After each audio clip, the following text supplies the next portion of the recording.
नमस्कार, मी वैद्य ज्योती शिरोडकर. तुमच्या मनात एक प्रश्न आला असेल की मी आयुर्वेद क्षेत्र निवडू का आणि कसं तिथपर्यंत पोहोचू. तर तुम्ही 10वीत असाल तर 11वी-12वी सायन्स घ्या. सायन्स नंतर घेतलं की 12वी मध्ये नीट ही परीक्षा द्यायला लागते. ती ऑल इंडिया लेव्हलची असते. नीट या परीक्षेत मिळालेले गुण किंवा तो स्कोर ते घेऊन तुम्ही CET ला फॉर्म भरू शकता.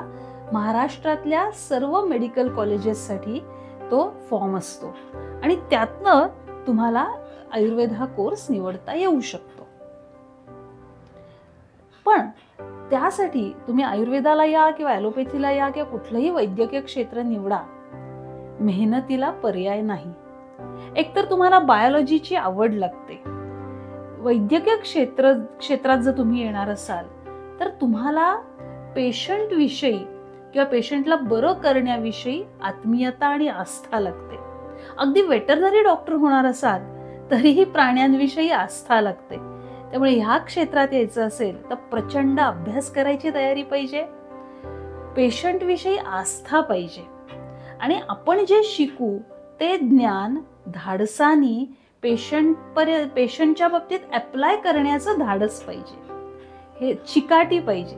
हे जर गुण तुमच्या अंगी असतील आणि तुम्हाला खरंच पेशंट विषयी आपुलकी असेल तर जरूर या क्षेत्रात या.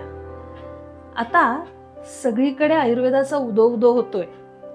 सगळ्या जगभर आयुर्वेदाला मागणी आहे आणि त्यामुळे आयुर्वेदाला येणाऱ्या विद्यार्थ्यांचं प्रमाणही खूप जास्त आहे. पण मंडळी, एक विसरू नका, शेवटी कुठलंही वैद्यकीय क्षेत्र हे हलक्यात घेण्याची गोष्ट नाही. सिन्सिअरिटी ही तुमच्याकडे पाहिजेच. कारण असं आहे की तुम्ही जिवंत माणसाशी तुमचा संबंध येतो.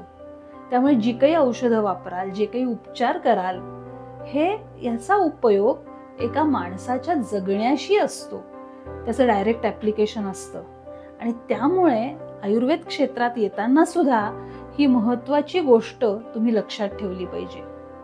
कारण आपण केलेल्या उपचारांचा कुठलाही चुकीचा परिणाम हा पेशंट्सवर होता कामा नये. दुसरं असं आहे की संस्कृत शिकण्याची मात्र तुम्ही तयारी ठेवली पाहिजे.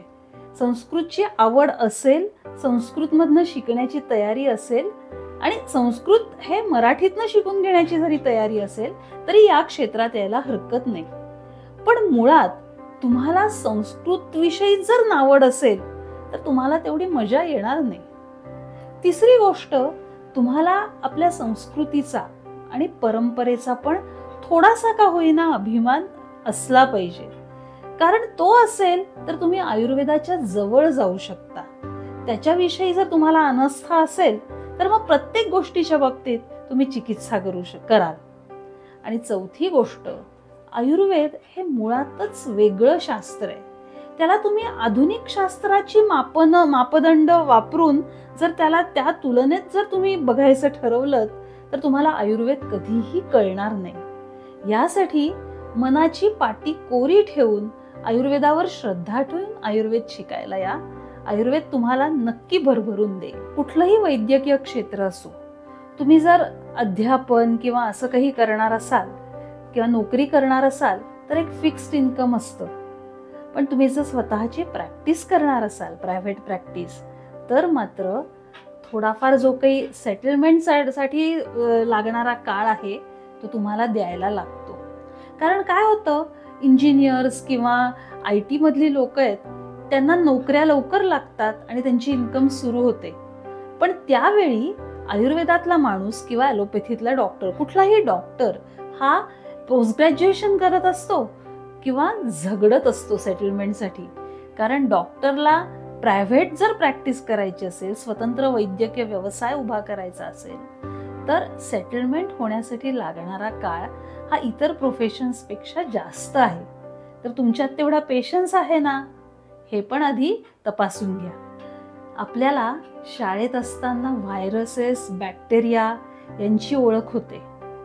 पण ज्या ज्ञानावर आपण आपलं आयुष्य आणि आयुष्यातलं आरोग्य सुधारू शकतो, त्या वात, पित्त, कफ या आयुर्वेदीय संकल्पना आपल्यापर्यंत कधी पोहोचतच नाहीत. मंडळी, आयुर्वेद क्षेत्रात येण्यासाठी हा काळ अतिशय उत्तम आहे. त्यामुळे तुमच्या करिअरला 4 चांद लागतील हे तर नक्कीच. आणि या क्षेत्रात जरूर या असं मी तुम्हा सगळ्यांना आवाहन करते.